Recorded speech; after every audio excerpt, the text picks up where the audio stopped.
Good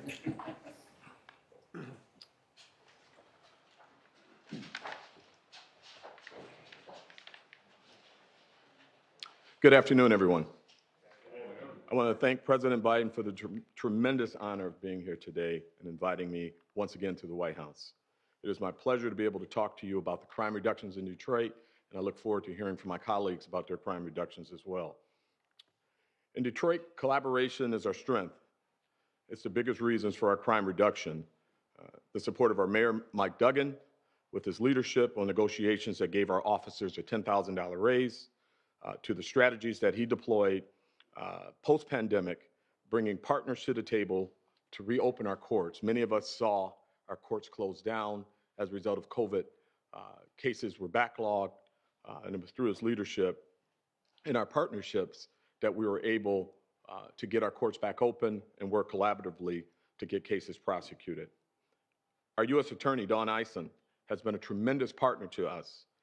Our One Detroit initiative has focused on reducing crime in the most violent neighborhoods in Detroit while providing resources to better the quality of life for our most vulnerable residents. Our Deputy Mayor, Todd Bettison, who leads our city's innovative Community Violence Initiative, which is our CVI.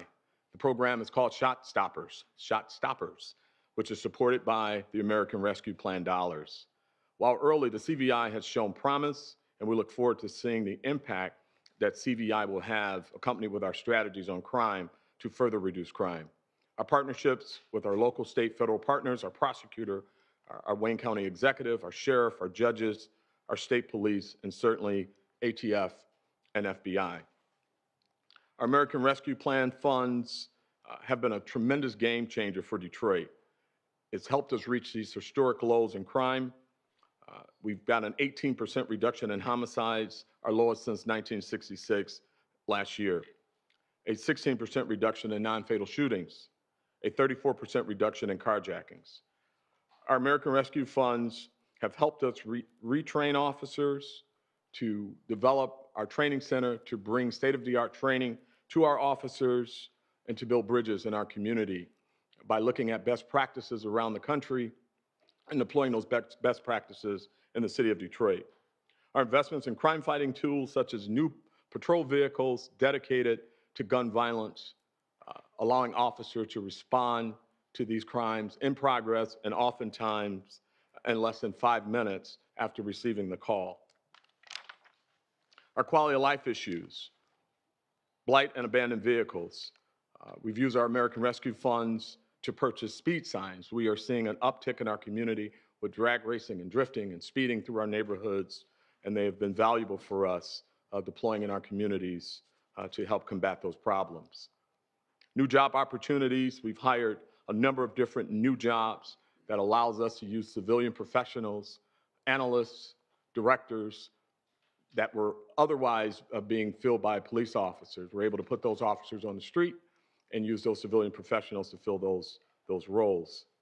But something that's near and dear to my heart as a trained mental health professional myself is our mental health co-response. COVID brought something that we never thought we would see in law enforcement, and that is a tremendous uptick in mental health crisis.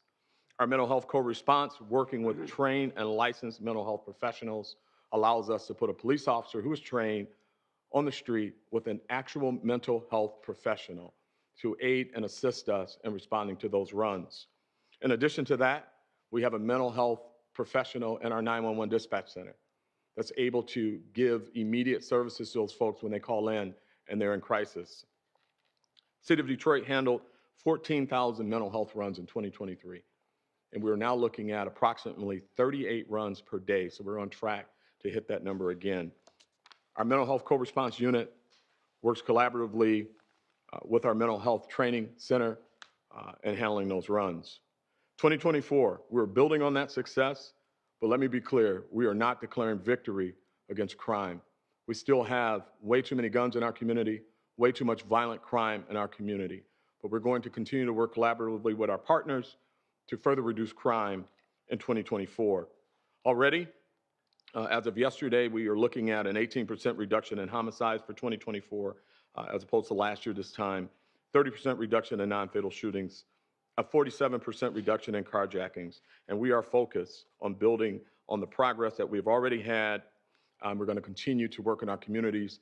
We will be deploying a program called Serve Then Protect, where every single officer that comes through the Detroit Police Academy will work a community service program in our neighborhoods, whether it be a footbeat program, whether it be aiding a senior before they can patrol in a scout car. Super excited about that program, and we're going to continue to expand our mental health co-response. We are all grateful for the support of our partners at the White House. Thank you. On behalf of every member of the City of Detroit Police Department, I thank you, sir. We work to reduce crime and improve public safety, and we're going to continue. Now, it is my pleasure to introduce the 46th President of the United States, President Joe Biden. Good job.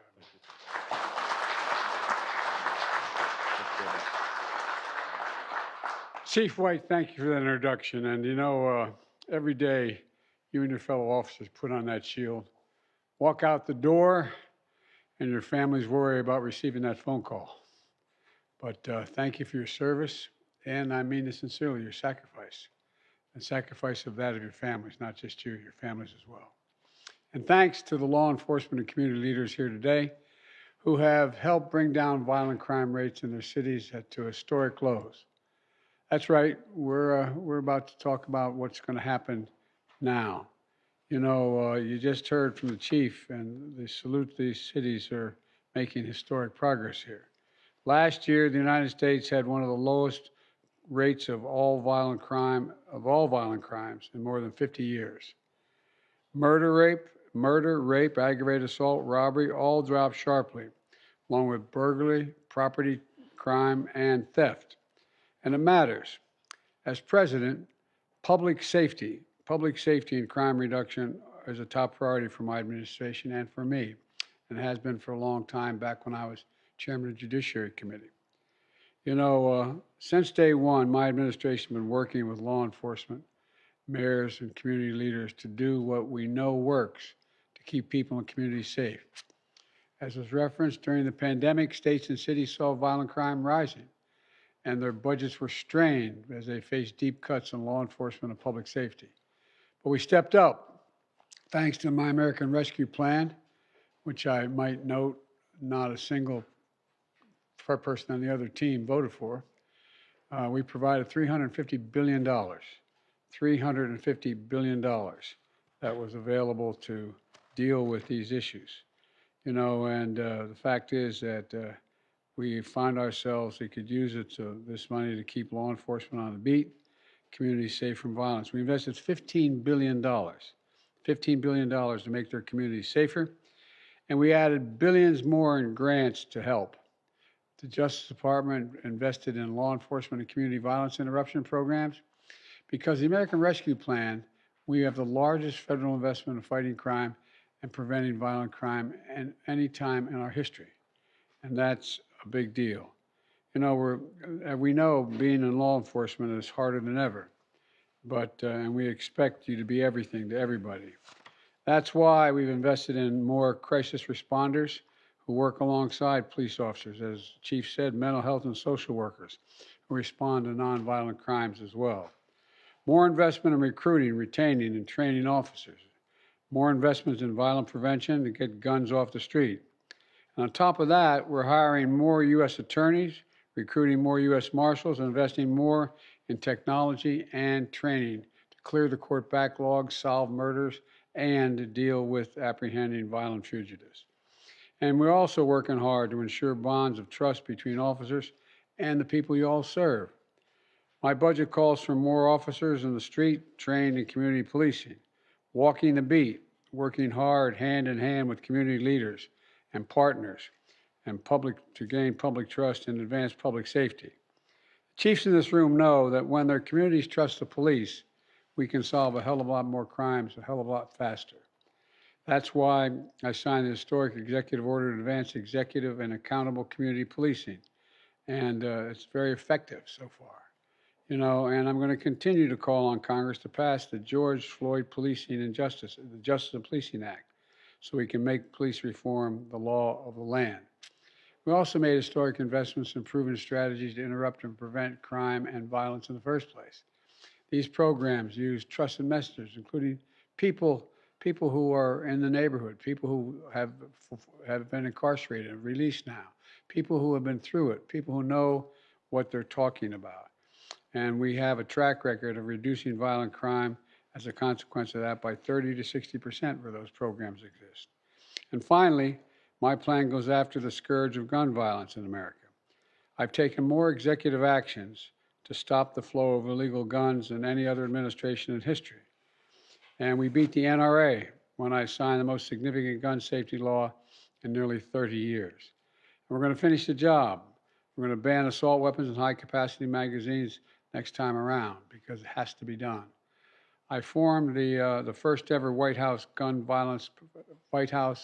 Office of Gun Violence Prevention, and I thank Vice President Harris for overseeing this important effort.